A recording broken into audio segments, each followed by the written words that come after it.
मैं तो इस बात से खुश रहता हूँ कि जैसे ये वाले हफ्ते वाली छुट्टी अब कल आके चली जाएगी, अब आप खुश इसलिए कि अगले हफ्ते एक और है। हाँ। तो ये आपको एंथी देती रहती है। यही रीजन है कि भारतीय बाजार लोअर लेवल से बार-बार सेंटिमेंट्स इंप्रूव हो गए। सेंटिमेंट बना हुआ है, होली के पहले से बना हुआ है कि हर हफ्ते कुछ ना कुछ होना है। अच्छा, वापस यूएस की तरफ आते हैं। देखो कल भी बाजार तेजी का था, वहाँ पे 1% गिरने के बाद वहाँ से रिकवरी हुई है और पूरी जो फॉल थी उसको उसने रिकवर किया और एकदम फ्लैट जाके बंद हुआ। रादर कि S&P और नैस्डैक तो ग्रीन में बंद हुए, ऊपर जा के बंद हुए। डाउ थोड़ा सा 9 पॉइंट खाली, तो उसको नहीं कह सकते, लेकिन जिस तरह से वो शुरुआत में गिरा फिर रिकवरी की, इसलिए मैं उसको कह रहा हूँ तेज़ी से। अब आ जाएगा नंबर इन्फ्लेशन वाला। अनुमान जो लगा रहे हैं मार्केट वाले कि वही 0.3% की ग्रोथ देखने को मिलेगी, कोई बहुत बड़ा उतार चढ़ाव नहीं देखने को मिलेगा। तो इसको लेकर के फेड डेफिनेटली देखेगा इसको, लेकिन कोई बहुत बड़े चेंज के अनुमान नहीं लगाए जा रहे हैं। अब कोई अचानक से कोई बड़ी चीज़ आ जाए तो अलग बात है।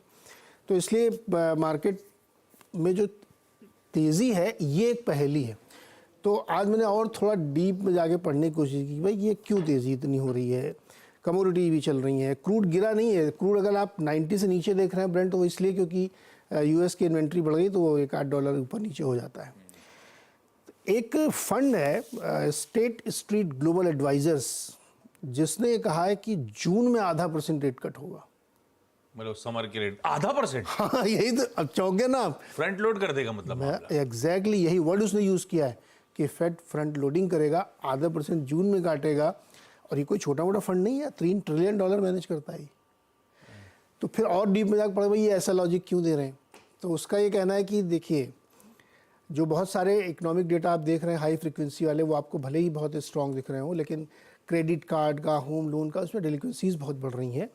और नवंबर में के आसपास जाके थोड़ी रेट कट होगा कि चुनाव ठीक पहले हो तो पॉलिटिकल इशू बन जाए। अभी फ्रंट लोडिंग कराएंगे बाइडेन साहब, 0.5% रेट कटेगा और साल के अंत तक जाते जाते तो और आधा कटेगा।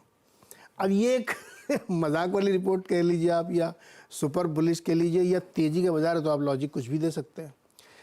लेकिन मुझे इसने सोचने पर ये मजबूर किया कि एक्चुअली आप अगर देखो ना तो यूएस मार्केट आपको समझ में नहीं आएगा कि इतनी हाई रेट पर इतनी बड़ी ग्रोथ कमोडिटी चल रही, क्यों, क्या चीज़ ऐसी जो है मार्केट को टिकाए हुए है।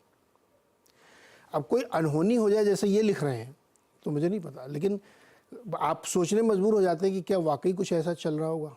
यू नेवर नो, काट दे तो कोई हाथ थोड़ी पकड़ लेगा उनका।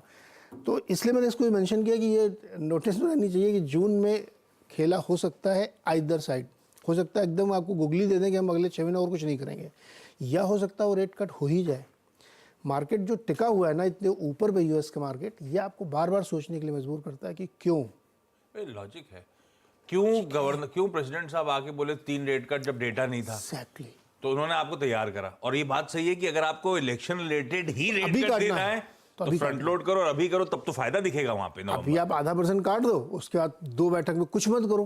हाँ, ये परकुलेट होते होते वहाँ फायदा मिलना शुरू हो जाएगा। तो इसकी बात में मुझे लॉजिक लगा, तो मैंने फिर वो ये रिपोर्ट हमने कहा मेंशन आपके लिए करनी चाहिए। कमाल है, देखना क्या होता है। इसलिए टेक्स्ट बुक सब कुछ नहीं डिफाइन करती। टेक्स्ट बुक ना टेक्स्ट बुक तो MBA कर लो, लेकिन सब कुछ जो है ना मार्केट ही सिखाता है एंड में। इसीलिए इनका नाम है State Street Global Advisor. State Street Global Advisor, बात सही कर गए भाई। चलिए, इंटरेस्टिंग होता जा रहा है। अब आइए, ये तो हो गए ग्लोब के संकेत। आज कुछ नहीं, काफी इंपॉर्टेंट डेटा पॉइंट शाम को आ रहे होंगे। कल भी वैसे ECB का आउटकम भी कल आ रहा होगा। इन सब पे हम लोग फ्राइडे सुबह बातचीत कर रहे होंगे और उस पर रिएक्शन की तैयारी कर रहे होंगे। तो थोड़ा सा बहुत सारे इवेंट्स और एक दिन की छुट्टी बीच में लग गई है, तो इस बात का ध्यान रखिएगा आज के सेशन के लिए। खैर,